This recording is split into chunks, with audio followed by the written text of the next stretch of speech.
Hello nga mga mi, for today's mini vlog nga mga mi, ayan, samahan nyo naman muna ako na mag-meeting dito sa amin sa office. Nung nakaraang video ko pa nga to mga mi, hindi ko pa nga lang na-upload, pero ngayon i-upload ko na mga mi. Ito nga yung kaganapan namin bago kami mag-Christmas party. Ano guys? Pero ayun, kailangan na yung kanilang ayaw ko lumapit dyan. Nakita ka?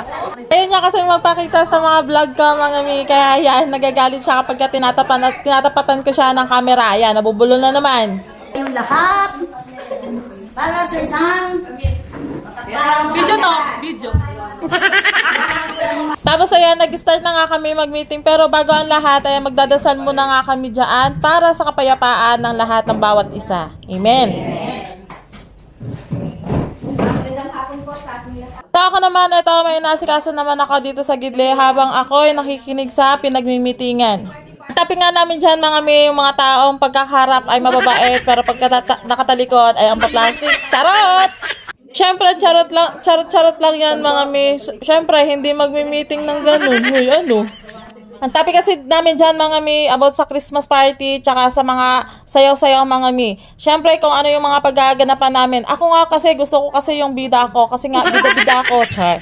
Hanggang sa natapos na nga lang yan mga mi, ayan, ang naintindihan ko lang dyan, ay ang gaganapan ko nga ay pulubi ako. Ako daw ay isang pulube mga mi. May ganito bang pulubi mga mi, yung ganito ang katawan, parang hindi sila maniniwala mga mi. Sa chubby kong to mga mi, parang hindi naman ako nagugutom, char. si Tabits. Si Manto, si Yambo. Tabits, wala. Ano ni, ayaw mo? Ang props ako, iniring ako sa ambulance. Ina, ba't na si Ate Manto? Dalawa. May patay daw siya ba? Tapos na nga yung meeting namin mga mi, tapos nakauwi na ako dyan. Tapos pagdating ko nga, meron nga ang ganito na pinakita sa akin yung anak ko. Sabi nga, bili daw ni mami tat niya. So, yung kapatid ko, yung tita niya. So, yan, binilan siya ng sapatos, tsaka yung jewelries niya, binilan siya. Sana all. And sa ate ko, thank you so much. Thank you, sisterette, for the love of your pamangkin. Ang dami sinabi. Thank you din sa jewelers niya. Ayan, kay RX. Thank you so much for the love.